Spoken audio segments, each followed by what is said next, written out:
When we talk about our living root bridges, in modern parlance, when we are talking about AI, when we are talking about Internet of Things, we're talking about ML, machine learning.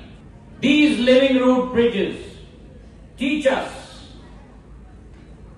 that even today, in our land, it is only the true engineering which is patience woven with purpose over hundreds of years.